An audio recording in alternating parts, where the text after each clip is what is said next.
Diz assim a palavra do Senhor: antigamente vocês estavam espiritualmente mortos por causa dos seus pecados e porque eram não judeus e não tinham a lei.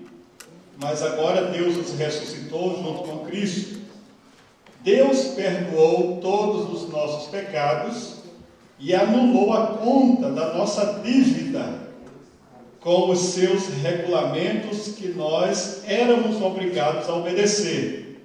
Ele acabou com essa conta pregando-a na cruz. E foi na cruz que Cristo se livrou do poder dos governos e das autoridades espirituais. Ele humilhou esses poderes publicamente, levando-os prisioneiros no seu desfile de vitória. Amém. Senhor, estamos diante da Tua palavra, pedindo a Tua graça e direção para aquilo que o Senhor quer nos falar nessa noite. Abençoe este auditório e as pessoas que nos escutam através dessa mensagem gravada. É a nossa oração, em nome de Jesus. Amém, Senhor. Graças a Deus. Pode sentar.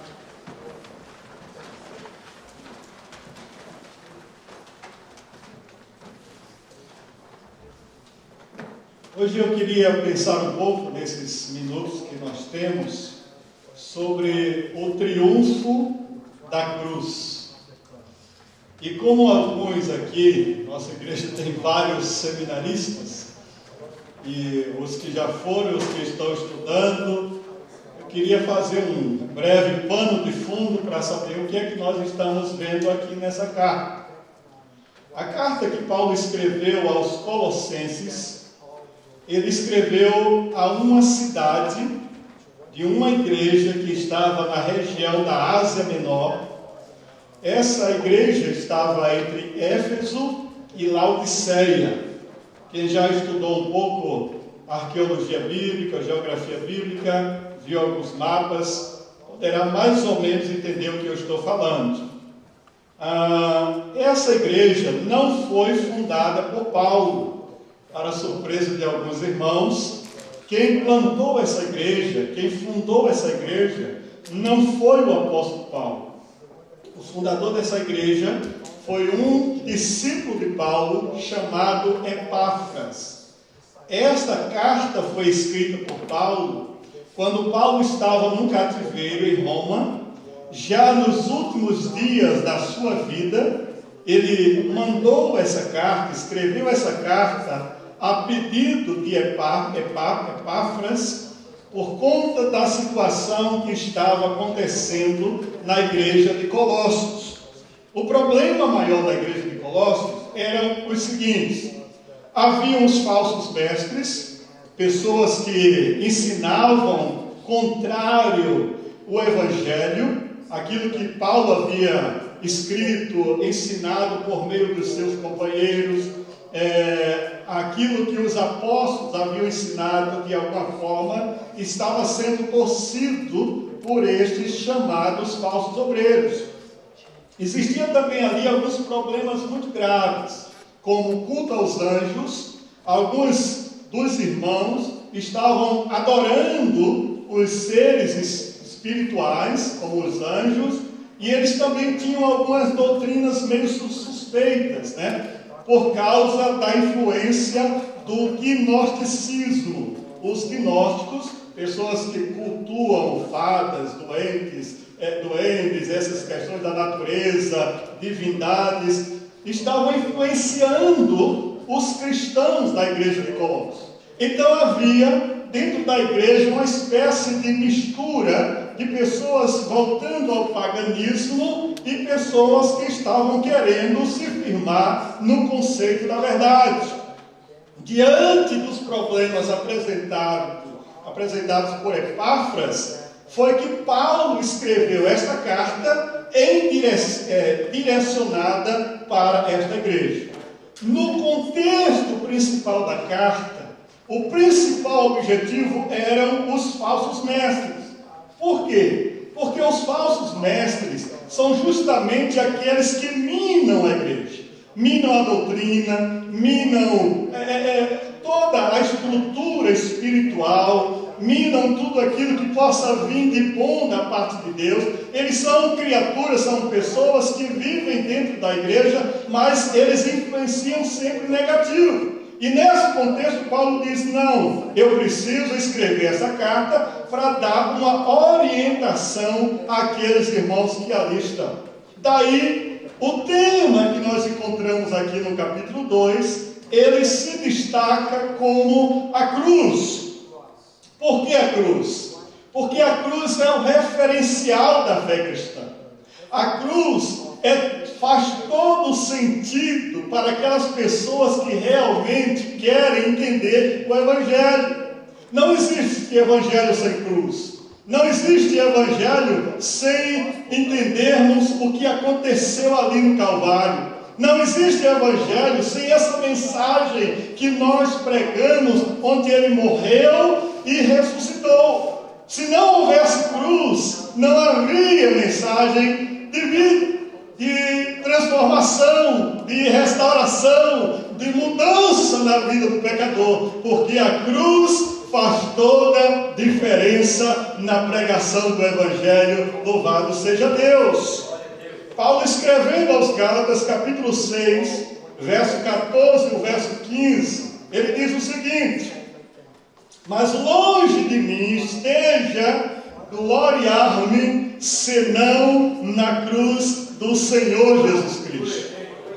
A glória de qualquer pregador do Evangelho, de qualquer pessoa que nasceu de novo, de qualquer pessoa que já encontrou a fé, de qualquer pessoa que está no caminho, é a cruz.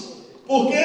Porque foi na cruz que nós encontramos o caminho da vida, o caminho da esperança, o caminho da verdade, o caminho onde Deus nos deu direção certa para o nosso viver.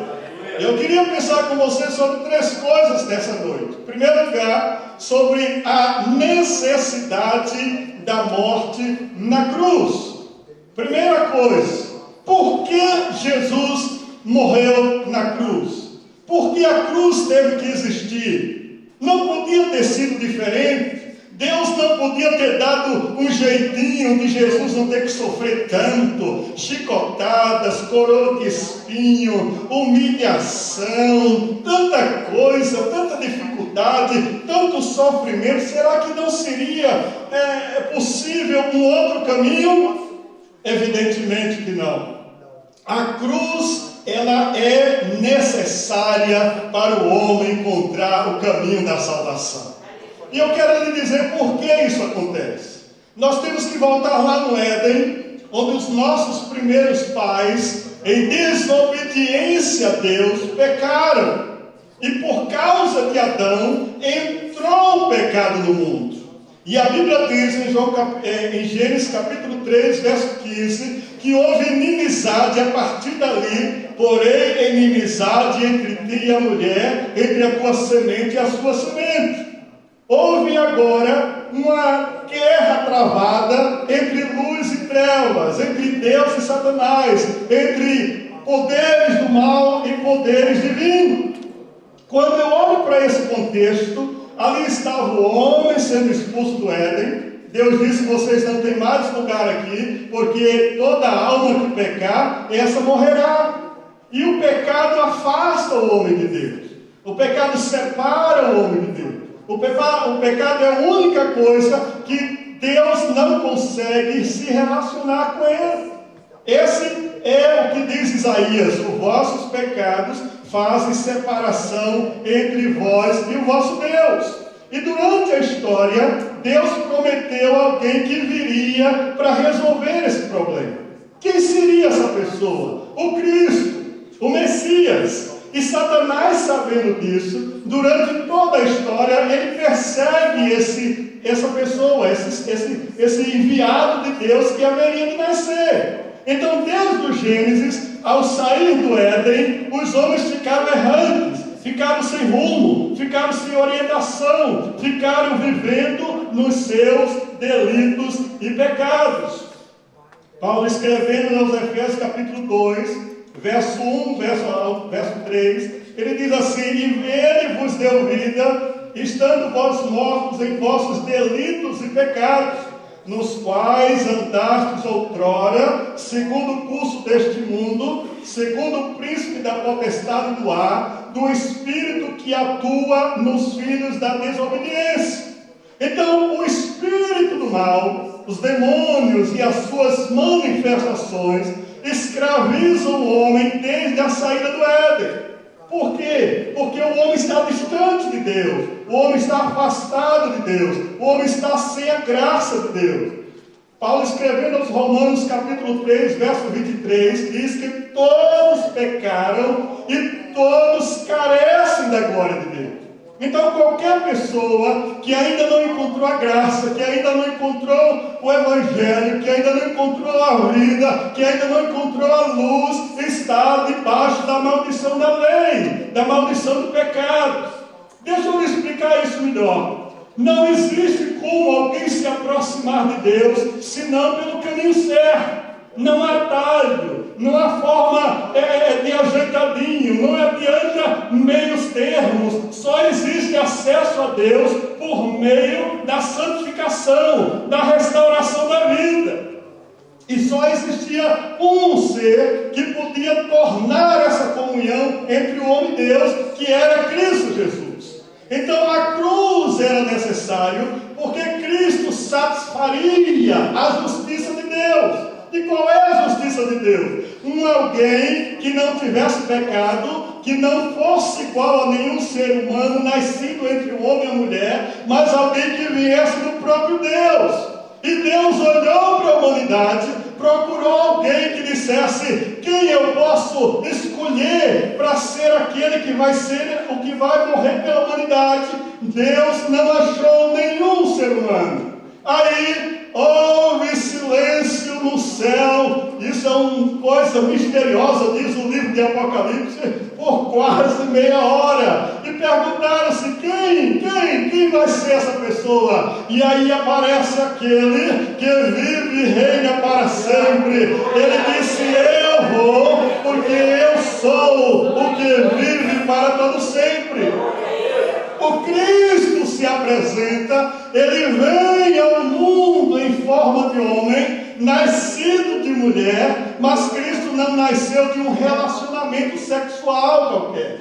Cristo não nasceu de um óvulo como um espermatozoide. Cristo nasceu de um processo divino. O Espírito de Deus veio sobre o ventre de Maria e provocou aquele processo da gestação. Na natureza de Cristo não havia pecado, não havia contaminação do pecado humano, porque ele veio direto da presença de Deus. Então a cruz era necessária, porque só o próprio Deus encarnado, sem pecado, sem mácula, sem mancha, poderia satisfazer a justiça de Deus. Ele é o Cordeiro de Deus que veio para trazer salvação a toda a humanidade. Aleluias ao Senhor. Agora, duas coisas são importantes lembrar. Em primeiro lugar, é que a cruz de Cristo representa um símbolo de vergonha.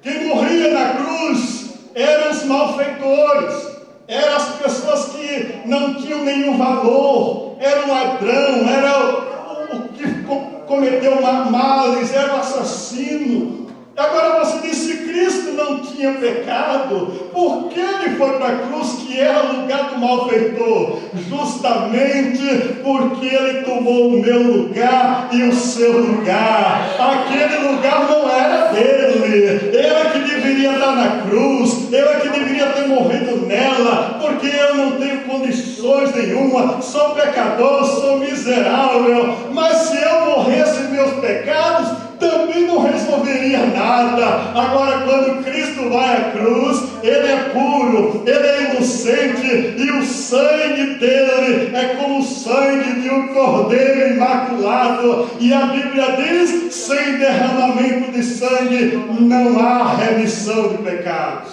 A vergonha da cruz era necessária, mas não porque ele fosse pecador, porque nós não merecíamos estar ali. Ele foi no nosso lugar para que eu e você não tivéssemos que morrer naquela cruz.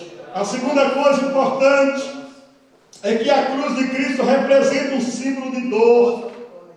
Não existe a forma de um sacrifício sem dor, sem morte, sem sofrimento. Quando o animalzinho era levado para o sacerdote, para que através daquele sangue sendo derramado, o pecador tivesse o seu perdão, estava ali simbolizando Cristo que iria lá na cruz. Mas não foi fácil. Teve que ter dor, teve que ter sofrimento. Alguém diz assim: não, a salvação é de graça, isso é muito fácil, não dá para entender como é que uma pessoa pode ser salvo sem pagar nada, sem ter nenhum problema, sem ter nenhum sacrifício. Não é por essa razão, não, é porque o sacrifício já foi feito pelo Cordeiro de Deus. Ele sofreu por nós, ele morreu por nós, ele foi imolado por nós, o seu lado foi transpassado, a coroa de espinhos sobre a sua cabeça, as chicotadas sobre ele, mas ele não abriu a sua boca. Diz Isaías que como cordeiro mudo, ele foi levado ao matadouro, e nós podemos louvar a Deus, porque se ele tivesse rejeitado a cruz, não saberíamos o que seria da humanidade, mas porque ele foi à cruz, nós somos mais do que vencedores diante da lei e da maldição do pecado. Aleluias ao Senhor. Agora, diante dessa ida à cruz, a necessidade de Cristo e a cruz, há uma terceira coisa que eu acho interessante de observar dentro desse ponto, é que na cruz, e só na cruz, há um plano de salvação estabelecido, cumprido por Deus para cada um de nós. Satanás tentou de todas as formas tirar Cristo do alvo.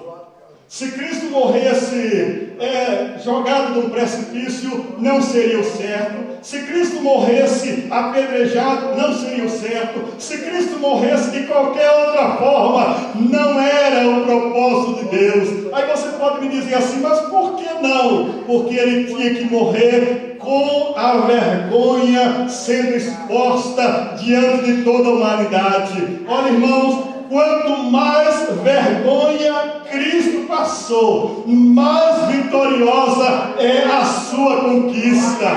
Quanto mais humilhado ele foi, mais vitoriosos nós seremos. Louvado seja o nome do Senhor. Explico isso para você dessa forma. Eu entendo que quando ele foi à cruz, morreu, desceu, estava sendo sepultado, toda a humanidade ficou parada. Puxa, e agora?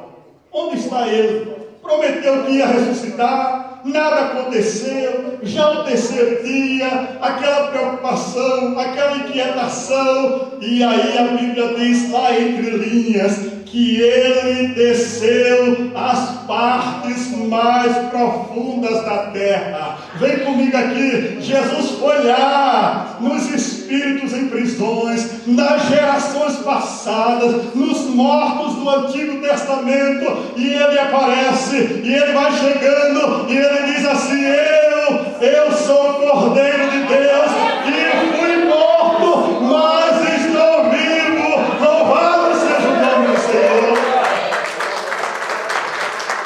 Quando todos pensavam que ele era um derrotado, quando todos pensavam que a missão falhou, quando todos pensaram que não deu certo, ele se ergue e ele vai mais longe.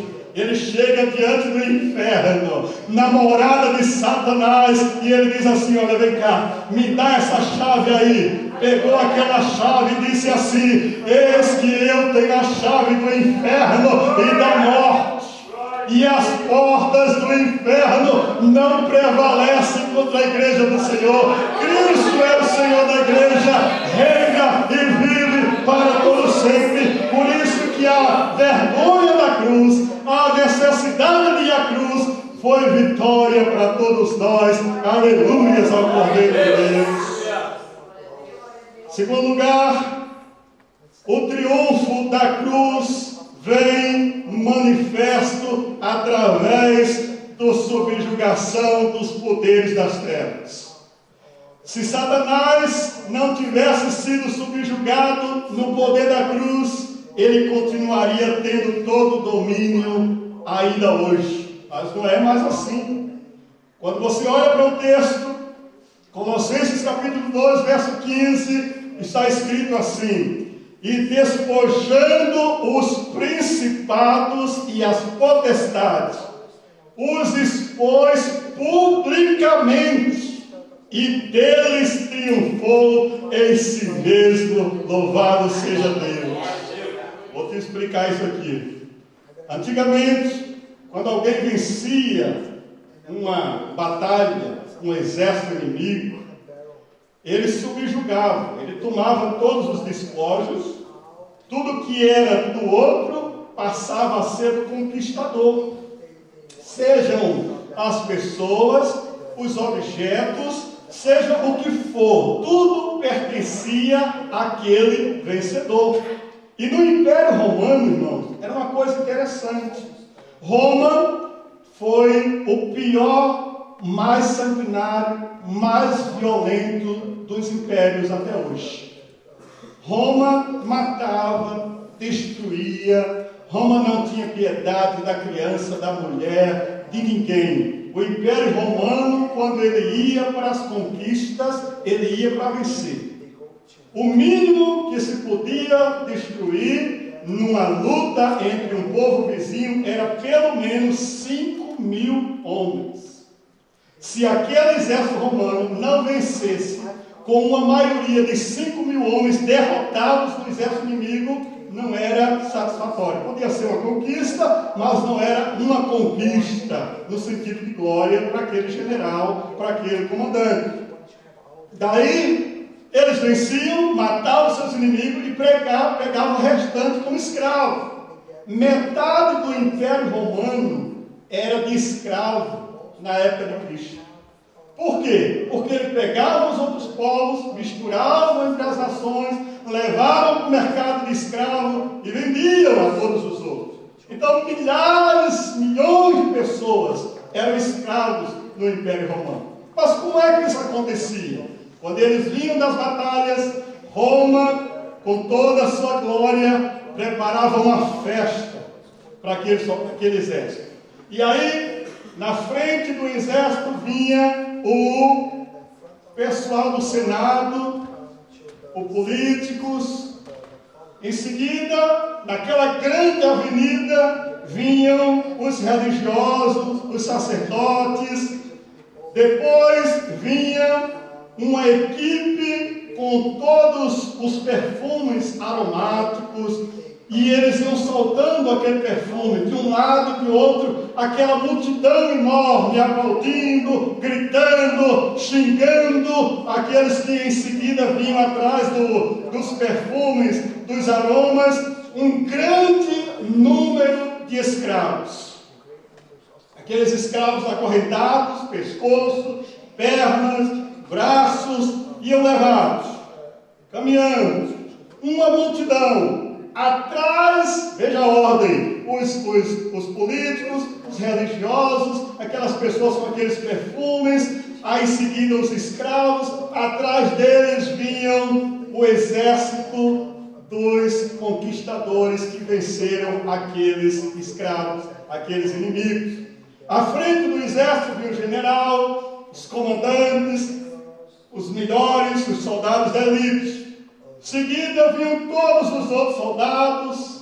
Se a gente olhasse direitinho com alguma luneta ou com algum lugar, de alguma posição melhor, via gente de olho cego, braço arrancado, perna cortada, gente ferida, tudo machucado, mas eles vinham receber as honras, receber os privilégios, receber os louvores de todo o Império Romano. Passavam-se a todos aqueles, eles iam direto a um lugar onde tinha uma plataforma enorme que era um mercado de escravos. Chegavam, pegavam todos aqueles escravos, levavam para aquele lugar e iam vendê-los. O que fosse melhor, mais saudável, tinha um preço. O que fosse menos, mais fraco, doente, outro preço. E aquele mercado de escravo que foi preso pelos seus inimigos, eram colocados neste lugar. O que eu estou querendo lhe mostrar com isso? Paulo está dizendo aqui essa linguagem. O que Satanás fez conosco foi mais ou menos isso. Satanás pegou o ser humano que foi nascido de Deus para Deus e levou, venceu a vida dessa pessoa, tornou ele escravo, tornou ele posse dele, jogou esse escravo no mercado, diante da droga, da prostituição, da sarjeta, do alcoolismo, da vida errada. Estava lá, aquele mercado de escravo, eu, você, fulano e tal, todos ali naquele mercado. Quando isso acontece, o texto está dizendo que na cruz, e só na morte da cruz, quando Jesus triunfa, ressuscita, ele diz aqui a palavra de Deus, despojou os principados e as potestades, os expôs publicamente, triunfou diante de si mesmo. Jesus chega e diz assim: eu quero esse, eu quero esse, eu quero aquele. E ele diz: mas quanto é?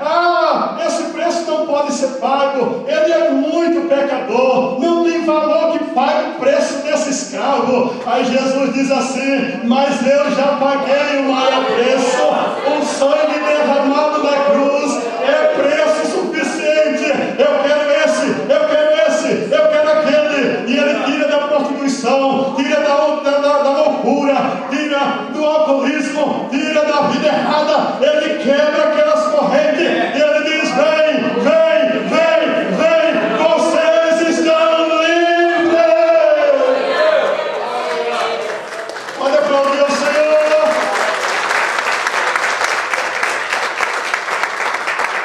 Mas se no mercado de escravo tiver quem diga assim: eu não quero ir com esse Senhor, eu prefiro ficar com essas correntes, deixa aqui mesmo.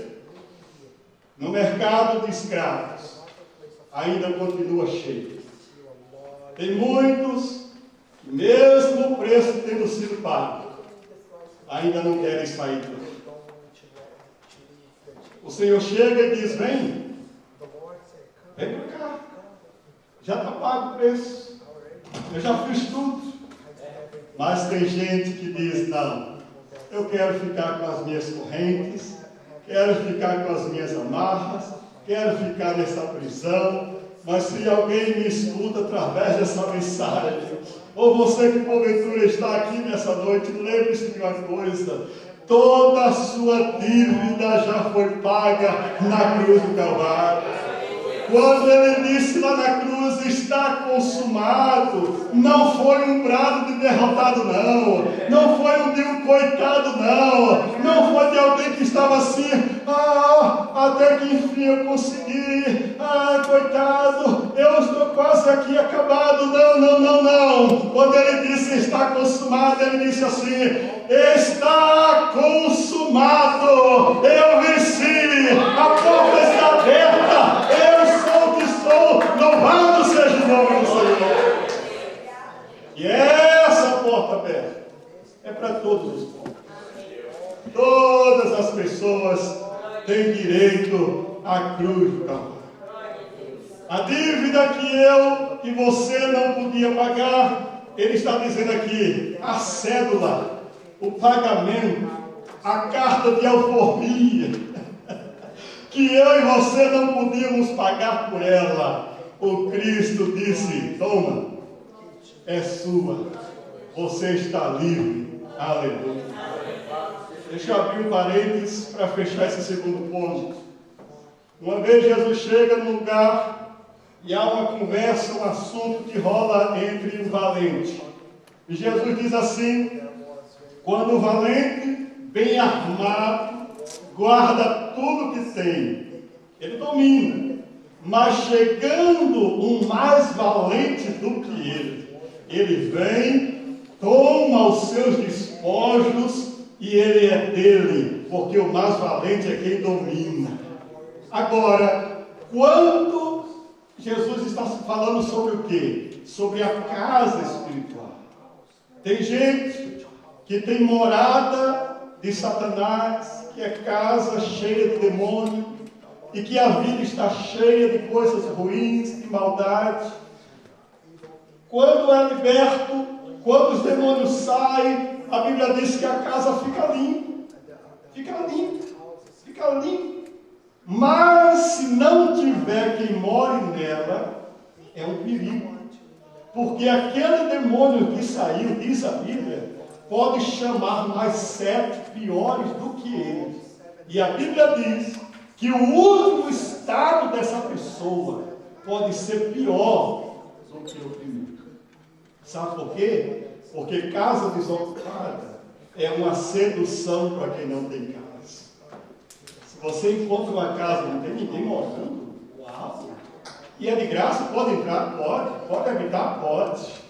Qualquer crente não, qualquer pessoa que vem na igreja, se acostuma com o Evangelho, tem sua casa limpa, mas não entregou sua vida para Jesus de verdade, ele é uma casa propícia para Satanás se andar dentro dela.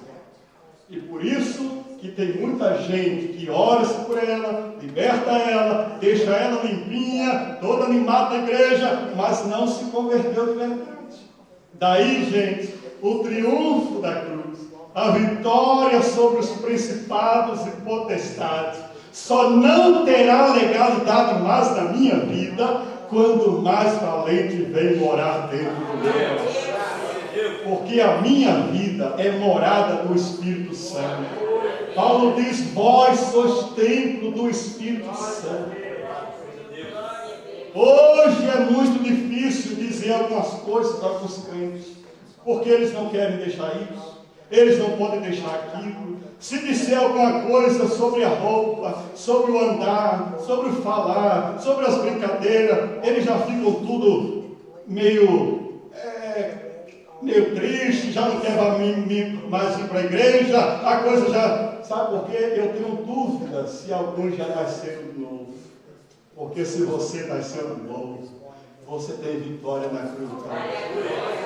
A sua vida vai mostrar, através dos frutos, que você é de Deus, que você não é só um frequentador de igreja. O triunfo sobre os principados, sobre os demônios, sobre a influência na sua casa, no seu casamento, nos seus filhos, nos seus negócios, vai ser de vitória, porque quem está em Cristo é nova criatura. As coisas velhas já passaram, eis que tudo se fez novo. Ele cravou na cruz a sentença de morte que eu tinha e você tinha, quebrou as correntes e disse: vem, porque você já está livre. Louvado seja o nome do Senhor.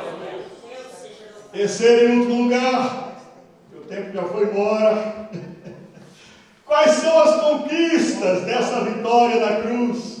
Sobre principados, sobre potestade, sobre os domínios das trevas. Para que isso? Qual é o benefício para quem recebe essa graça de Deus? Para quem abre o coração? Para quem quer andar com Cristo? Vou dar alguns, se o tempo der aqui. Primeiro, quando você e eu já somos alcançados pela graça, já somos libertos em Cristo, já estamos livres para seguir a Ele na cruz. Nós fomos redimidos das garras do diabo. Está comigo aqui?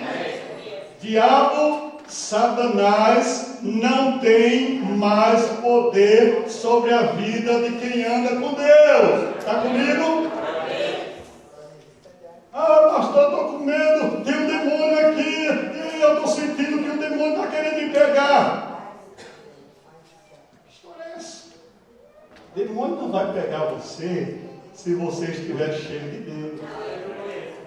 O demônio vai pegar você se você estiver andando nas beiradas do pecado. O demônio vai pegar quem anda no caminho errado. Mas o demônio não pega quem tem o selo da promessa do Espírito Santo. Vitória da cruz. o triunfo sobre principados e potestades, nos deu autoridade sobre demônios. Amém? Amém. Lembre-se sempre disso. Não é você e eu que temos poder.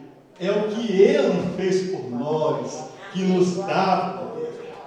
Toda a autoridade foi dada a Ele no céu e na terra. E Ele disse: vão por todo mundo, pregue o evangelho a toda criatura.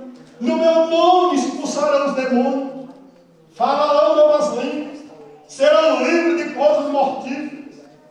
A autoridade já foi dada para o crente. Então não queira vacilar. Não fique com essa ideia de que demônio pega você, que demônio vai atacar você. Se você tem legalidade, se você abrir brecha, se você abrir o caminho, ele tem espaço. Mas eu sei que não é o seu caso. Se você é de Deus, está sob a graça do Senhor. Aleluia! Segundo lugar, doenças, enfermidades, elas terminam também na cruz do Calvário. Algumas coisas que eu e você não conseguimos entender. Por que algumas doenças não são curadas? Por que a gente ora por alguns enfermos não acontece? Eu não sei explicar. Mas eu sei que há uma promessa. E essa promessa é que Deus tem saúde para aqueles que andam com Ele. Quem sabe você aqui nessa noite vai olhar a cruz com outros olhos hoje. Quem sabe você vai dizer: eu creio nessa promessa. No Calvário, a maldição das enfermidades também foi vencida, porque Isaías, profetizando 700 anos antes de Cristo, ele disse assim: Ele levou sobre si as nossas dores, as nossas enfermidades. O castigo que nos traz a paz estava sobre Ele. Pelas suas pisaduras nós fomos sarados. Aleluia! Deus cura. Talvez a gente não tenha fé, não exercite os dons, não manifeste a presença, da busca da presença dEle, mas Ele não mudou. Ele é o Deus que pode fazer o milagre. Eu creio, aleluias ao Senhor. Terceiro, a cruz e a conquista da cruz, ela trouxe o término da vergonha que existia dentro de nós. O que é vergonha? Deixa eu explicar isso aqui, não dá tempo para ir. Vergonha não é culpa. Vergonha é aquele sentimento ruim, mal-estar, de que quando a gente faz alguma coisa errada e é visto ou recriminado por alguém, a gente sente uma sensação, não sei se você já sentiu, uma sensação estranha. Isso é vergonha. Culpa não. Culpa é quando você faz uma coisa errada, alguém sabe que você fez, você se sente culpado por uma coisa que ofendeu alguém, que fez um mal, tal. É diferente da vergonha. Vergonha pode até você não ter atendido uma necessidade, você não satisfez uma exigência, você sente vergonha daquilo. Por exemplo, dá um exemplo bem prático. O que é ter vergonha e o que é não ter vergonha. A vergonha é um menino em casa, pega o dinheiro do pai escondido, bota a mão lá, pega aquele dinheiro sem dizer nada, vai fazer alguma coisa. Lá aplastando, o pai procura dinheiro, a mãe procura dinheiro, ninguém precisa de dinheiro, não. Alguém está pagando a culpa, por quê? Porque não foi ele que fez, o que fez ficou caladinho. Anos se passam, o tempo se passa, o mês se passa, o dia se passa, isso é descoberto. Quando se descobre, aquele pai chega para o filho e diz: meu filho, foi você que fez isso. O que é que ele sente? Vergonha. Sabe o que acontece com algumas pessoas? Elas não têm mais vergonha de Deus. Elas fazem as coisas erradas, elas escondem os seus pecados, elas deixam lá, vão passando dias, meses, anos, elas não têm mais vergonha do que fizeram. Alguns de nós ficamos sem vergonha. somos pessoas que praticamos coisas nos nossos escondidos. Deus está vendo. Um dia Ele vai chamar a gente no lugar. Um dia Ele vai chamar a gente para prestação de conta. Mas tem gente que está tão sem vergonha que faz coisa errada que já não sente mais. E quando fez uma vez que ninguém descobriu, faz uma segunda, uma terceira. Com Deus é assim também. A pornografia, o lugar para onde você vai, as companhias, a pular de cerca, tudo, o sonegar imposto, tudo que se faz errado. Pode ser que os homens não digam nada, mas quando a gente perde o temor a Deus e a gente continua fazendo o que está fazendo, o efeito da vergonha da cruz que Cristo fez por nós não tem validade para um sem vergonha.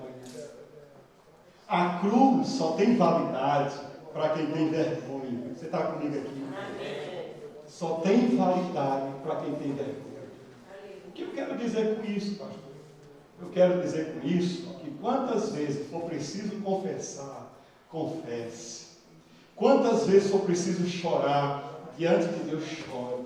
Quantas vezes for preciso pedir ajuda a Deus, peça. Mas não esconda, não desista, não passe adiante. Seja limpo, seja transparente com Ele. Senhor, eu sou isso mesmo, eu sou esse camarada não presta, eu sou errado. Se você disser 100 vezes ao seu pai 100 vezes é capaz de te perdoar. Porque o que confessa e deixa, alcançará a misericórdia, diz a palavra do Senhor. Mas o que encobre as suas transgressões, jamais prosperará. Daí, a vergonha da cruz, ela foi levada. Quando Satanás vem me culpar, vem me apontar o dedo, eu já confessei lá atrás. Está entendendo? Quando Satanás vier assim dizer, você é isso, você é aquilo, você fez isso, você diz assim, mas eu já confessei. E o Cordeiro de Deus, através do seu sangue, já me purificou. Aleluia! Há uma história simples sobre isso, que é de Martim Lutero. Quando estava naquele castelo, ali na Alemanha, fugido da perseguição por causa da reforma protestante, traduzindo o Novo Testamento, e ele tem uma miragem, uma visão. E Satanás chegou para Martim Lutero e disse, resumindo a história, Martim Lutero, você fez isso, e começou uma lista de pecados, de erro, de fraquezas de Martim Lutero. Martim Lutero, naquela miragem, naquela visão, buscando a Deus, concentrado na palavra, traduzindo a Bíblia, ele volta-se para aquela miragem e disse, é verdade, Satanás, tudo isso eu fiz, tudo isso eu pratiquei, você só está esquecendo uma coisa, escreve aí, com letras bem grandes e vermelhas, o sangue de Jesus Cristo, seu Filho, me purifica de todo pecado. Aleluia!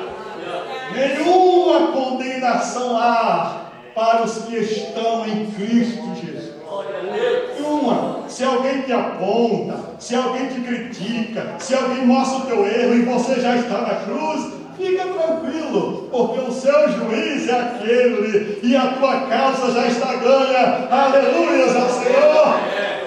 E foi esse castelo aí que Martim Lutero escreveu o célebre hino, castelo forte é o nosso Deus, espada e bom escudo, com seu poder defende os seus em todo transe agudo, com fúria pertinaz persegue Satanás, com artimanhas tais que quase não há na terra. A nossa força nada faz, estamos sim perdidos, mas nosso Deus socorro traz e somos protegidos. Defende-nos, Jesus, o que venceu na cruz, Senhor dos altos céus, e sendo o próprio Deus, triunfa na batalha. Vários 33 a 4 estrofes. E último lugar, fechando aqui, que o tempo já foi, queria mais alguma coisa, é que na cruz, e uma das maiores vitórias da cruz é que o véu do templo foi rasgado de alto a baixo. Dá um glória aí. Você talvez não vai entender o que está acontecendo. O véu foi rasgado de alto. Aleluia. Agora você, eu, todo ser humano, em Cristo, tem acesso à presença. Glória a Deus. Vamos aplaudir o Senhor. Ele vai ou não vai? Ele vai ou não vai? Irmãos, isso é tremendo. Você pode estar na sua casa, você conversa com Jesus. Você pode estar no seu trabalho, você conversa com o Senhor. Você pode estar trabalhando onde estiver. Não importa. O véu, o acesso, a presença dele é para todos. Homem, mulher, preto, branco, alto, macho, baixo, gordo, magro, todos entram na presença dele. Em qualquer tempo e em qualquer lugar desse país, desse mundo, desse planeta. Isso é tremendo. Quantos estão perdendo essa oportunidade? Quantos não têm tido tempo para Deus? A maior vitória da cruz, ele diz: vem, vem. Começa o teu dia orando. Começa o teu dia adorando. Começa o teu dia buscando. Tem acesso. Eu vou domingo para a igreja porque lá vai ser. Não. Jesus não se limita a um lugar geográfico. Jesus não se limita a um lugar físico. Jesus está dizendo assim: eu estou onde você está. Estou convosco todos os dias. A porta, o acesso. A cruz foi para isso. Para dar lugar, para dar acesso, para abrir caminho, para dizer: entra. Gente, faça isso. Aproveite o processo, a vitória, o caminho aberto, a oportunidade e agradeça, adore, louve. Seja o melhor crente, seja o melhor servo, seja o melhor discípulo, seja aquela pessoa que diga: aqui está a porta aberta, eu vou na presença dele. Ele te renova, Ele te cura, Ele te restaura, Ele te anima, Ele te dá vida, Ele te faz crescer, Ele te fortalece, Ele vence a tua batalha. Entra na presença dEle, porque nele há vida, nele há força, nele há graça, nele há perdão, nele há misericórdia, nele há salvação. Talvez essa noite, você que me escuta através dessa mensagem, ou você que está aqui hoje terminando, o que você está fazendo da cruz? Um negócio de pendura no pescoço? Nada contra. A verdadeira cruz, símbolo de maldição, mas o símbolo de vitória para você. Quero terminar aqui: o triunfo da cruz trouxe todos nós à presença de Deus. Cura a sua cabeça um instante. Aleluia. Você já está em vitória. Vai adorar o Senhor. Vai entender que a vida não deve ser só uma vida religiosa, se acostumar com a igreja. Você já tem a vitória da cruz. Vive essa vitória. Viva isso. Alguém aqui nessa noite, por alguma razão, ainda não entrou nesse caminho, ainda não entendeu, ou não entendeu até hoje, mas hoje quer entender que na cruz você pode ter completa vitória. Alguém aqui que quer hoje dizer: eu quero entregar minha vida para o Cristo vencedor na cruz. Alguém aqui que já andou na igreja, ou que ou gosta, mas ainda não tomou uma postura, uma posição de dizer: eu não quero ser só um crente, eu não quero ser um religioso, eu não quero me acostumar na igreja, não. Eu quero viver o caminho, eu quero andar no caminho. Eu quero Cristo. Alguém que quer hoje entregar a sua vida para Cristo e que começar uma nova vida hoje, eu queria orar por você. Não importa que você seja, que já está até acostumado aqui com a cruz da igreja. Ah, mas eu já estou tão visto aqui. Não tem problema. Se hoje ouvires a voz do Senhor, não endureça o seu coração. Hoje é o dia de você dizer: eu quero vencer, eu quero triunfar, eu quero vencer esse medo, essa vergonha, quero me expor. E na cruz você vai ser restaurado. Terminando esse apelo, alguém quer vir aqui receber uma oração de vitória, de vida nova em Cristo? Vem aqui. Quero orar por você. Você que ainda não tomou uma decisão para Cristo. Você que ainda não entendeu o caminho da cruz. Até hoje. Alguém? Nos adorando ao Senhor enquanto você pensa.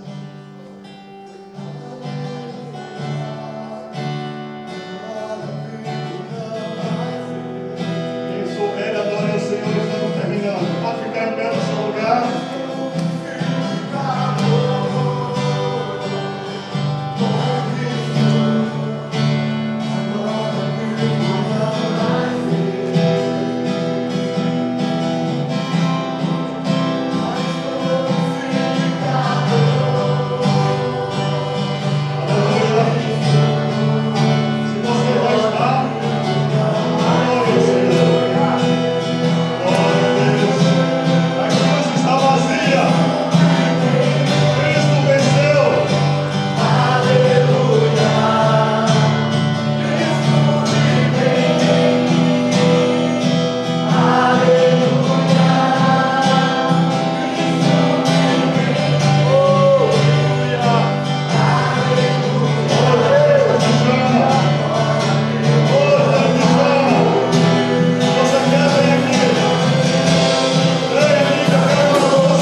Especialmente você que nos escuta através dessa mensagem gravada, você que está aqui hoje, que ainda não sentiu que a sua vida mudou lá dentro, que você já não tem mais vergonha de fazer, ou você tem vergonha de fazer o que está fazendo, você vai mudar quando a cruz se tornar símbolo de redenção e de vitória para você.